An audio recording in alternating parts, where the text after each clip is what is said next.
terrified. But the angel said to them, "Do not be afraid. I bring you great news of great joy, and will be for all the people. Today, in the town of David, a Saviour has been born to you. He is Christ the Lord." In the morning, when I rise, in the morning, when I rise, in the morning, when I rise, give me Jesus.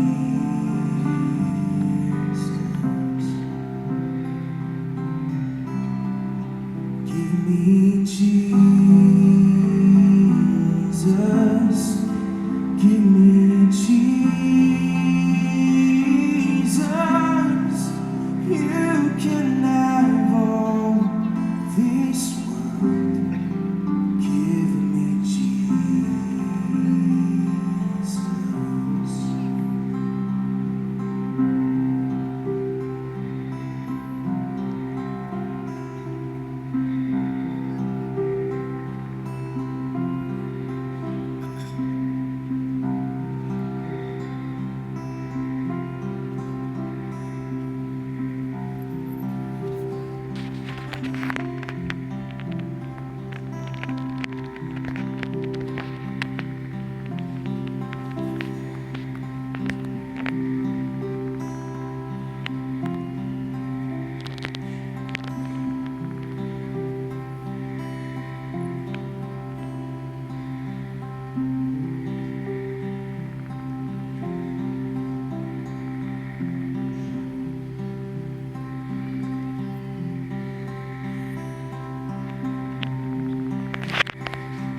And when I am alone, oh, and when I am alone, and when I am alone, give me Jesus.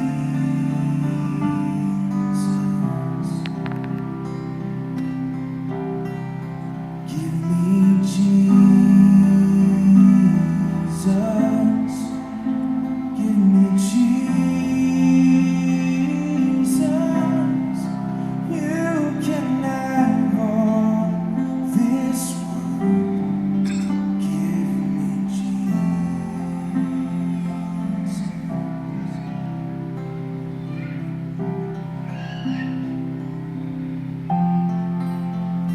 My name is Matt McGee. As it's obvious that I am an old man. When Jesus was born, our Bible tells us that there was another old man whose name was Simeon. Simeon spent his whole life waiting to see his Messiah before he died. I am now an old man. I am in my mid-90s. And then when I die, I can look forward to seeing my Lord and Savior face to face. And when I come to die, oh, when I come to die, and when I come to die, give me Jesus.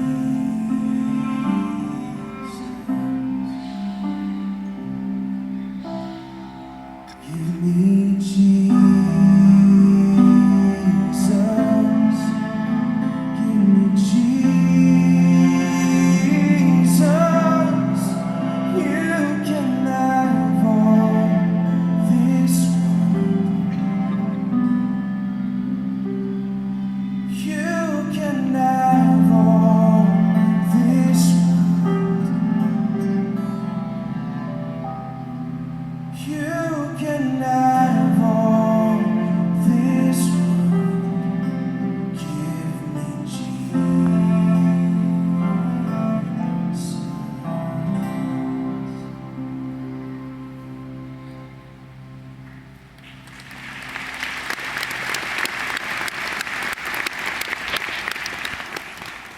That's the point. That is the point of the story. That's the one we long for, Jesus. It's the one we want. Whether it's our everyday living, whether it's our loneliness, whether it's our dying day. He's the one that we seek and the one that we love and the one that we know. That's the point of the Christmas story. So when Mary and Joseph finished at the temple with Simeon, they went back to Bethlehem and they found some temporary housing. And while they were there, something extraordinary happened. Matthew records it in chapter 2, and it says this: After Jesus was born in Bethlehem in Judea during the time of King Herod, Magi from the east came to Jerusalem and asked, "Where's the one who's been born King of the Jews? We saw his star when it rose, and we've come to worship him." When King Herod heard this, he was disturbed, and all Jerusalem with him. And when he called together all the people's chief priests and teachers of the law, he asked them where the Messiah was to be born. "In Bethlehem in Judea," they replied, "for this is what the prophet has written. But you, Bethlehem, in the land of Judah, are by no means least among the rulers of Judah. For out of you will come a ruler who will shepherd my people Israel." Then Herod called the Magi secretly and found out from them the exact time the star had appeared. And he sent them to Bethlehem and said, "Go and search carefully for the child. As soon as you find him, report to me so that I too may go and worship him." After they had heard the king, they went on their way.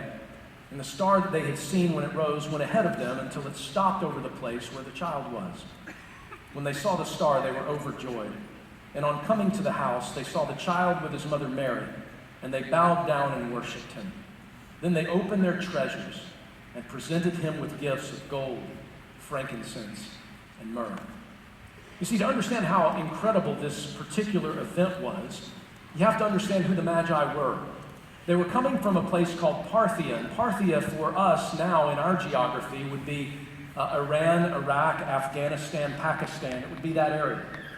And what they were is they were kind of an aristocratic political class that were kingmakers. They had access to great wealth.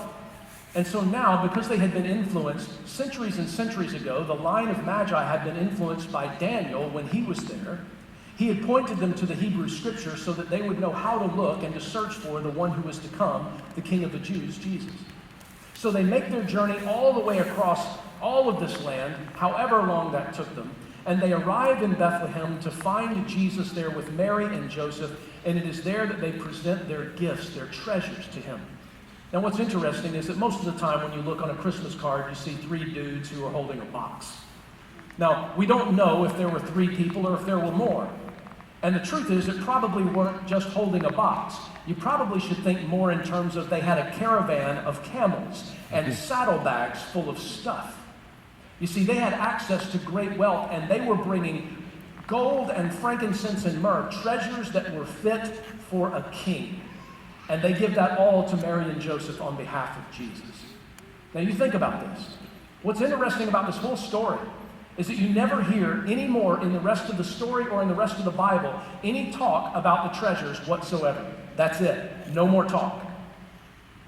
It's interesting, isn't it? Because what we don't hear is we don't hear Joseph saying, "Hey, Mary, I'm going to build a 10,000 square foot house. I'm going to have flat screens and a man cave. It's going to be unbelievable." He doesn't do that. Joseph doesn't say, "You know what, I'm going to buy a yacht, hang out on the Sea of Galilee and just see what's going down. Kick it. I'm sick of the carpentry stuff. I'm out." We don't hear any of that. You know why? Because Mary and Joseph knew it wasn't theirs. It was Jesus'. And so what happens is, really soon after that, an angel shows up to Joseph in a dream and says, "Hey, Joseph, you need to take Mary and Jesus, and you need to go to Egypt. Because Herod has gotten all bent out of shape about these Magi that have come. He thinks that his kingdom is threatened, and he's going to kill whoever he thinks is the next king. So every child is in danger that's 2 years old and younger in this area, but you need to get Jesus out." And so he does. And they go to Egypt. That's a long journey. And basically they stayed in Egypt until an angel showed back up to Joseph and said, "It's okay for you to go all the way back up to Nazareth." That's a really long journey, really long. How do you think, as poor people, who we knew they were poor because of the offering that they offered when they went to the temple to bring Jesus there after his birth, they didn't have anything to really give. They didn't have much. How do you think they afforded these long trips and these long stays when they ended up being refugees in Egypt for a time? The treasure. They were able to use it.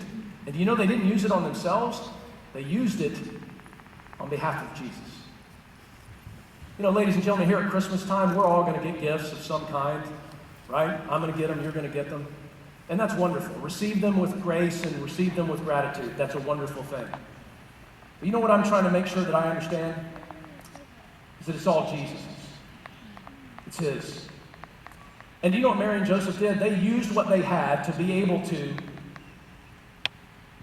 provide for and protect Jesus. And you know what I want to do in my life if I'm not missing Christmas and I realize it's all about Him and He's the point? I want to leverage what I have and the stuff that I have and any influence that I have, I want to leverage it for Him. Because this is about Him. And I hope that you will not miss the point either and understand that this is not about us. This is about Him. The story has always been about Him. Not only the Christmas story, but the great story of God. It's always been about Jesus.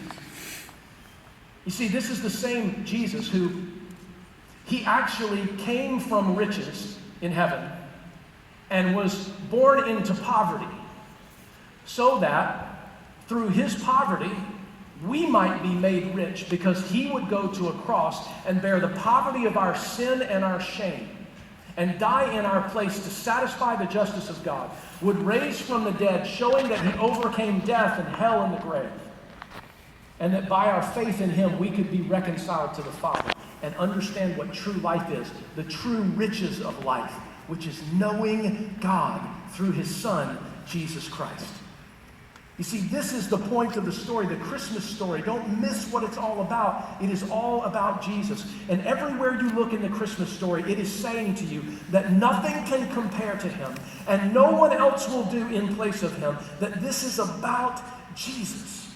We can get really turned around with shepherds and with barns and with livestock and with stars and with mangers, and we can get really sideways and miss the point of the story itself.